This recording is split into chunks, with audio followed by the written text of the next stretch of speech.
Then the Lord said to Joshua, "Do not be afraid, do not be discouraged. Take the whole army with you and go up and attack Ai. For I have delivered into your hands the king of Ai, his people, his city, and his land. You shall do to Ai and its king as you did to Jericho and its king, except that you may carry off their plunder and livestock for yourselves. Set an ambush behind the city." So Joshua and the whole army moved out to attack Ai. He chose 30,000 of his best fighting men and sent them out at night with these orders. Listen carefully. Don't go very far from it. All of you be on the alert. I and all those with me will advance on the city, and when the men come out against us, as they did before, we will flee from them.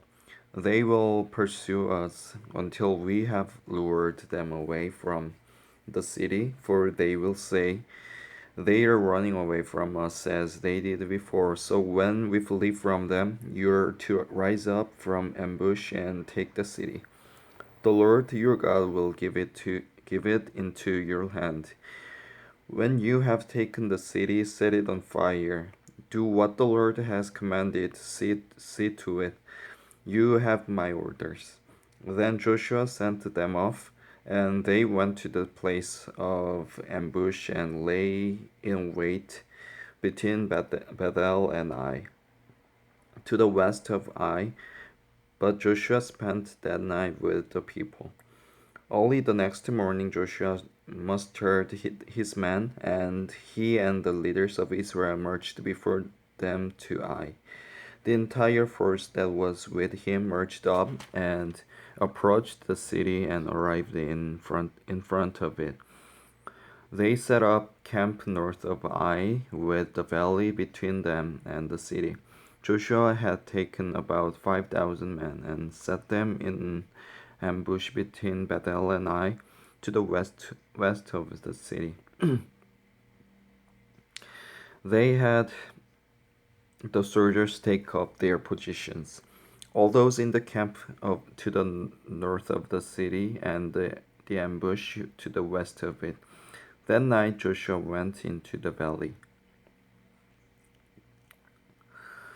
When the king of I saw this, he and all the men of the city hurried out early in the morning to meet Israel in battle at a certain place overlooking the Arabah. But he did not know that an ambush had been set against him behind the city.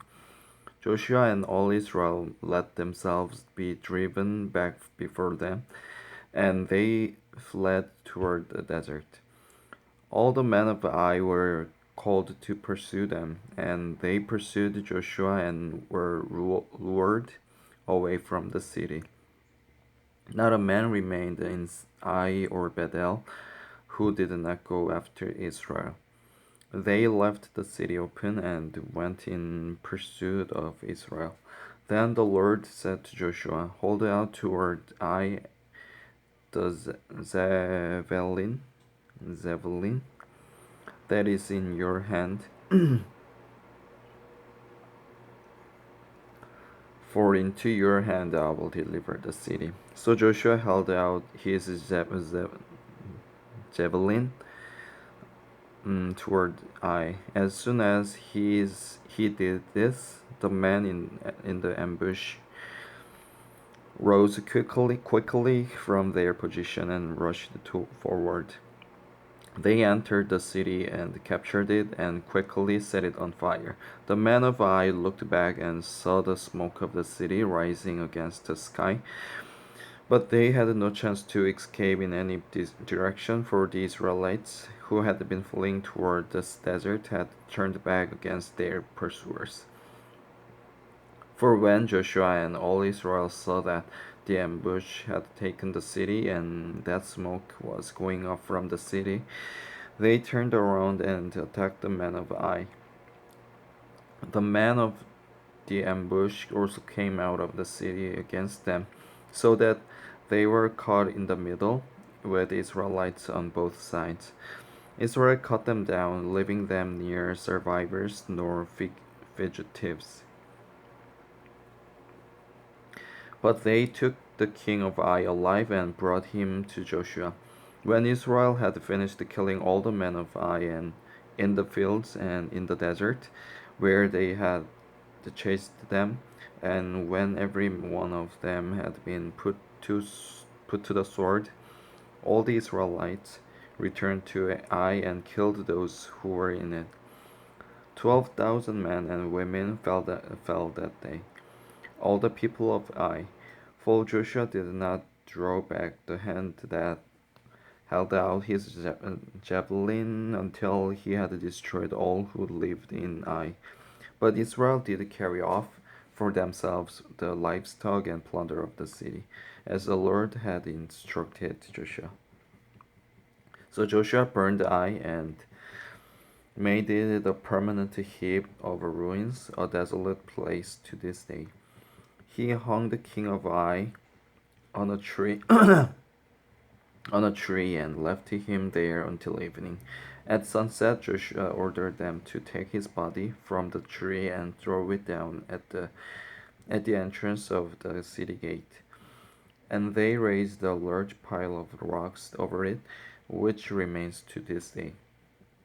Then Joshua built on Mount Ebal an altar to the Lord, the God of Israel, as Moses, the servant of the Lord, had commanded the Israelites. He built it according to what is written in the book of the law of Moses, an altar of uncut stones, on which no iron tool had been used. On it they offered to the Lord burnt offerings and sacrificed fellowship offerings. There, in the presence of the Israelites, Joshua copied on stones the law of Moses, which he had written.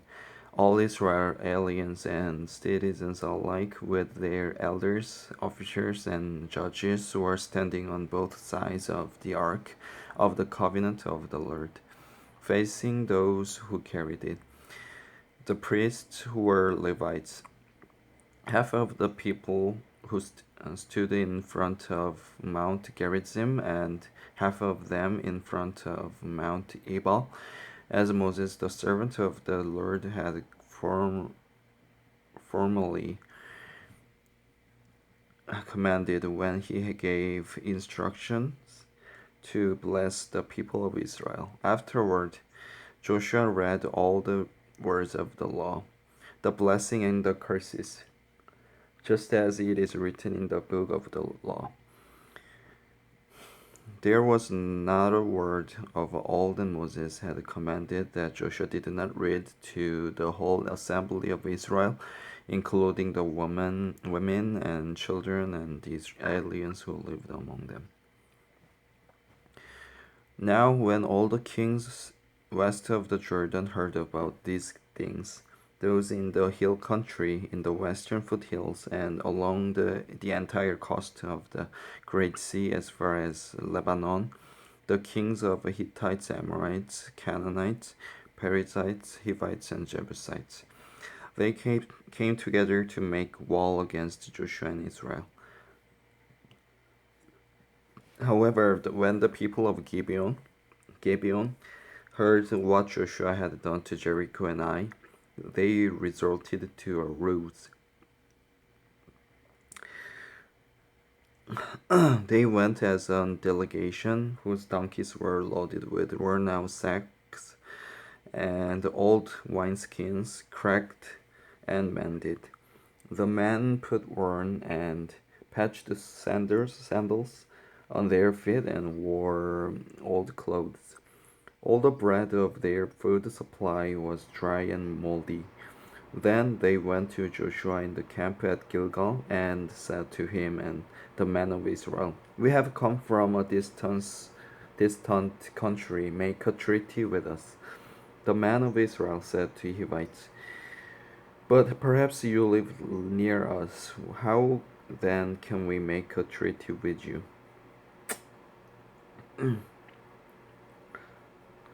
"We are your servants," they said to Joshua. But Joshua asked, Who are you and where do you come from? They answered, Your servants have come from a very distant country because of the fame of the Lord your God. For we have heard reports of him, all that he did in Egypt, and all that he did to the two kings of the Amorites east of the Jordan, Sihon king of Heshbon, and Og king of Bashan, who reigned in Ashtaroth. And our elders and all those living in our country said to us, Take provisions for your journey, go and meet them, and say to them, We are your servants, make a treaty with us. This bread of ours was warm when we packed it at home on the day we left to come to you. But now see how dry and moldy it is. And these wineskins that we filled were new, but see how cracked they are. And our clothes and sandals are worn out by the very long journey. The men of Israel sampled their provisions, but did not inquire of the Lord. Then, then Joshua made a treaty of peace with them to let them leave, and the leaders of the assembly ratified it by oath.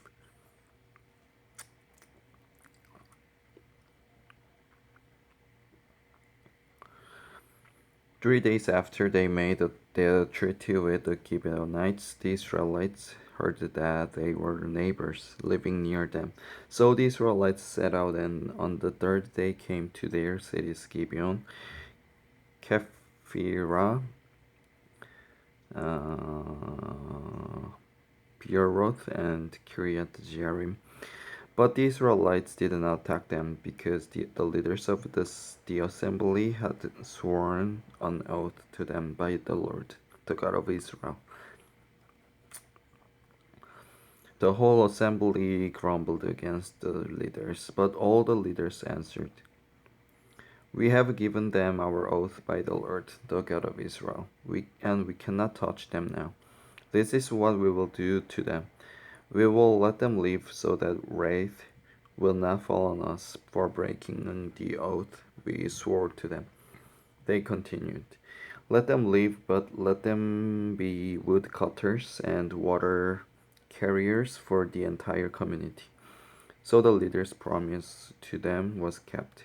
Then Joshua summoned the Gibeonites and said, Why did you deceive us by saying we live a long way from you, while actually you live near us?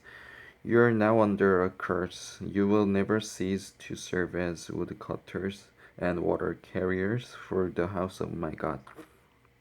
They answered Joshua, Your servants were clearly told how the Lord your God had commanded his servant Moses to give you the whole land and to wipe out all its inhabitants from before you. So we feared for our lives because of you, and that is why we did this. For we are now in your hands. Do to us whatever seems good and right to you. So Joshua saved them from the Israelites, and they did not kill them. That day he made the Gibeonites woodcutters and water carriers for the community and for the altar of the Lord at the place the Lord would choose. And that is what they are to this day. Amen.